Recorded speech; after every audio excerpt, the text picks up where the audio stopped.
The Supreme Court today decided they don't want anything to do with same-sex marriage this year. The court defied expectations by declining to accept some cases that could have opened up the door to greater validation of gay rights. Nonetheless, John, this is being seen as a victory for those who advocate legalizing same-sex marriage. It was super confusing.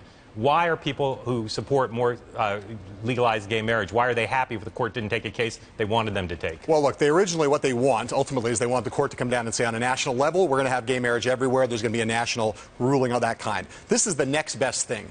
They basically have said that in these 5 states, in these 5 districts that were covered, that gay marriage is going to go onto the books in those states. And because of the way that the courts and jurisdictions work, it actually expands into about 11 states. So now 30 states plus the District of Columbia, gay marriage is basically going to be legal. And that is not a full victory. It's not 50 states. It's not everyone. But it's still a pretty big ground game victory for this movement. The biggest thing we learned today, I think, based on the courts not taking it, is that you got your 4 liberal justices. Justice Kennedy is now clearly with the liberal justices. Pro-gay rights people felt they had him, but now they become confident that someday, if this is the court, this is the makeup of the court, someday there'll be a vote on a big case, and there'll be a much broadening of these rights.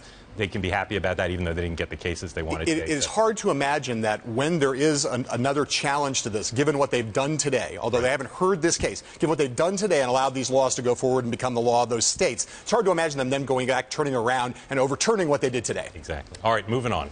All right, Leon Panetta is in the news with the release tomorrow of his new book, Worthy Fights, a memoir of leadership in war and peace. Panetta is a longtime Democratic stalwart, a California congressman, White House chief of staff under Bill Clinton, and most recently director of the CIA and Secretary of Defense for President Obama.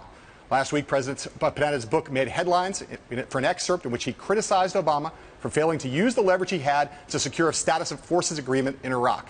Today, Panetta is quoted in an interview with USA Today, broadening his critique of his former boss, saying that in the past 2 years, quote, Obama has kind of lost his way. And when he was asked about the idea of Hillary Clinton as commander-in-chief, Panetta seemed to take another thinly veiled shot at the president.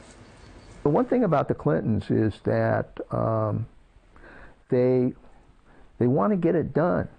It isn't just about talking the game. It's about getting something done. And when it comes to being president of the United States, it's one thing to talk a good game. It's another thing to deliver and to make things happen. And that's what you want in a president. Mark, I know one of your favorite movies is Airplane. Famous line there. Leon is getting larger, and he certainly is in this case. How big a problem do you think this is for the White House and President Obama? It's a big problem. He gets large tomorrow. He does broadcast and cable TV. And this is a very damning critique. And the White House is doing their best to not disrespect Leon Panetta because he's got, as you pointed out, iron-plated, gold-plated Democratic credentials. He's not Bob Gates, who Democrats can cast as a Republican. Privately, he has been extraordinarily critical of the president. He is very close to the Clintons. But to say, basically, that ISIS could have been prevented if the president had used his leverage to get a status of forces agreement, that is what Republicans, critics of the president, have been saying. To say that the president basically has lost his way is extremely damning, and it's going to be interesting to see. Sometimes these authors, when they go out and do interviews, they go running away they from back off. Right, yeah. Susan Page got the first interview with him, what we showed for USA Today. We'll see tomorrow when he's on Fox, when he's on NBC, and other places. We'll see if he backs off. If he doesn't back off, the White House better hope there's other news to blot this out, because it is a damning critique. Seems like his instinct right now is to go further than the book in some ways, and when he's asked, he's like diving in deeper rather than backpedaling away. He's famous from his time back in the Clinton and the Nixon administration for being a guy who tells hard truths. Right, and a straight shooter guy. Here, my question is the political question, right? How much do you think? I mean, he was not an original Clinton person, but he became very much a Clinton person. That's right. How much do you think he is carrying water, political water, for Hillary Clinton in this instance, giving her saying things that she would like to say, but she can't say quite that frontally? Let's face it. There are a lot of elite Democrats, and Leon Panetta is one, who look at the Clinton years now with some nostalgia if they find certain aspects of President Obama's leadership wanting. And in the national security area, that's what Leon Panetta found. He's going to be outspoken, I think. I don't think he's an author who's going to back off in the White House. As I said, better hope there's a lot of news to mask what is a damning critique from a guy who a lot of Democrats respect. I think it's possible you're going to see this in some Republican ads before we get to the midterms, too. Okay. Moving on, and RNC press releases.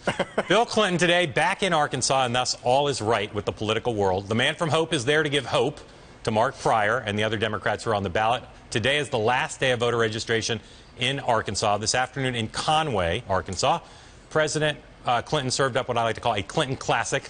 More in sadness than in anger, he said Republicans in Arkansas were trying to pull a fast one on the voters. They want you to make this a protest vote. All three of these races, they're saying, hey, you may like these guys, but hey, you know what you got to do. You got to vote against the president. After all, it's your last shot. It's a pretty good scam, isn't it? Give me a 6-year job for a 2-year protest. That's Mark Pryor's opponent's message.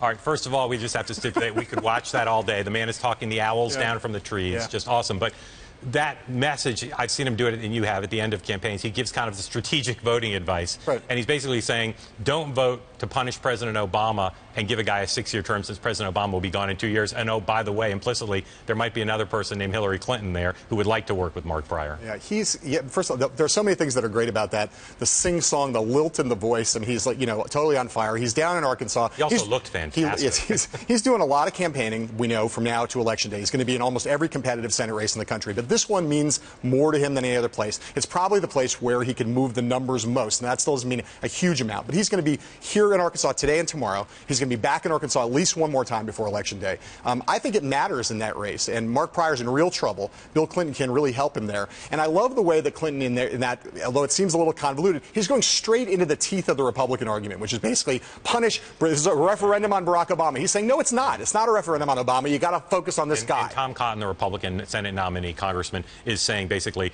the Clinton years were great. We're against Barack Obama. He doesn't want to take Bill Clinton on frontally. Republicans know that this is not the be-all and end-all. Bill Clinton's not going to swing the race completely. Right. But he is worth more points on the ground in that state than any other human being alive is worth in any state in the union. And he's got not just Mark Pryor, but James Lee Witt, Mike Ross running for governor, close friends of his who he'd love to help. And he got pretty good today. As we both know, as the day goes on, he gets better. That was his morning event. Right. His afternoon event, on fire tonight. And then tonight, and then, of course, he's got events tomorrow. There was a great poll yesterday came out, an NBC News Annenberg study that says that basically Bill Clinton is the only endorser in either party who actually matters. And it's true, I believe, particularly among undecided voters, he's over 50% approval. Yep. No one else like that. Moving on. Well, the Jets got squashed last night by the San Diego Chargers, but the owner of the team, Woody Johnson, is throwing a party this evening right down the block from here for some actual primetime players, Republicans who may well end up running for president. Attending Mr. Johnson's Fifth Avenue soiree tonight, Mitt Romney, who will be out here in just a moment, plus Chris Christie, Marco Rubio, Rand Paul, and John Kasich, all in one very nice living room, along with Reince Priebus, the chairman of the party. A large living room also. Why is it that all these guys are here in New York to do this? Like, isn't that a little bit overkill? Well, at least one of them has said to us, that when Woody Johnson calls, you come. And Woody is a guy of great power in the Republican Party. Look, the donor class matters a lot. Anybody who wants to become the next Republican nominee and president of the United States needs to court the money quarters here, and Woody has a lot of those people in his pocket. The guy who's not there is Jeb Bush, who I've got a piece about on BloombergPolitics.com right now. Jeb Bush is not there. The fact of the matter is, all those guys who are there have some toehold in the New York financial community. The vast, overwhelming favorite is Jeb Bush. And everybody there auditioning is auditioning knowing that if Jeb gets in the race, almost everybody in that room is going to be for Jeb. Or auditioning for the fact that if Jeb doesn't get in the race, they want to be there to pick up the pieces and try to pick up some big chunk of that money. Exactly. All right, moving on, please. All right, Fonzie. Yes, sir? Cue the organ. I believe that's a baseball organ. That's awesome. It's October baseball time at Marquez's Cracker Jacks. And for Beltway baseball fans, it's the best of times and the worst of times. Last night, the Baltimore Orioles completed a 3-game sweep of the Detroit Tigers. O-R-I-O-L. Josh Tarangio really happy about that. And we'll now move on to play the Cinderella Royals of Kansas City.